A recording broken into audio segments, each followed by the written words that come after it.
នៅចាំទេមនុស្សម្នាក់នេះរឿងរ៉ាវច្រើនណាស់ល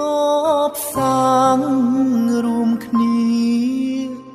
ខ្ញុំចាំថាពាក្យចុងក្រោយ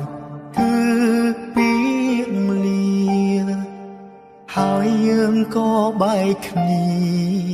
ត្រឹមនោះ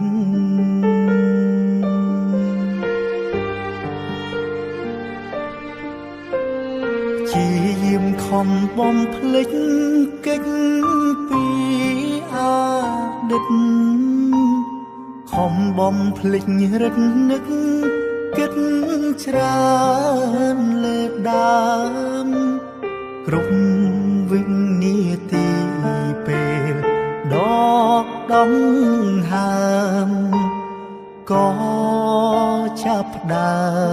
មនឹកគេ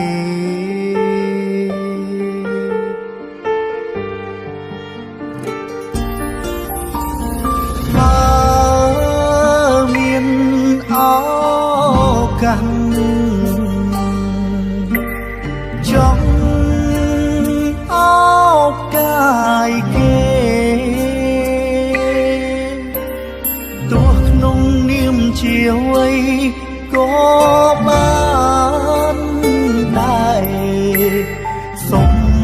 ពេលក្បែរត្រឹមមួយនាទី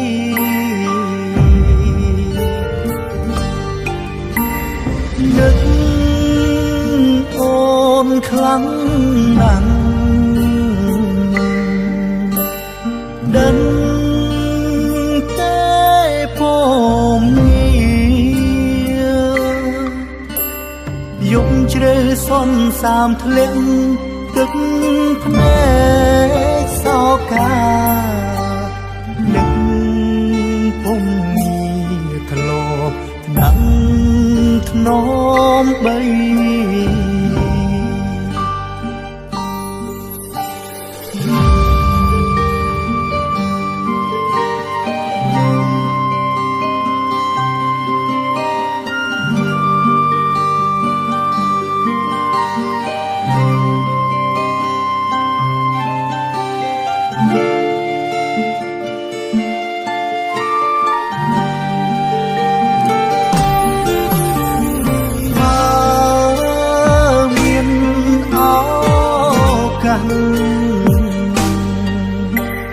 ចង់អោបកាយគេទោះក្នុងនាមជាអ្វីក៏បានដែរសុំពេលក្បែរត្រឹមមួយនាទី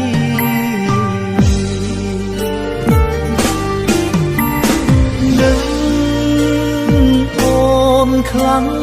ណាស់ដឹងតែពុំងារយំជ្រៅសន្សាមធ្លាក់ទឹកភ្នែកសោកា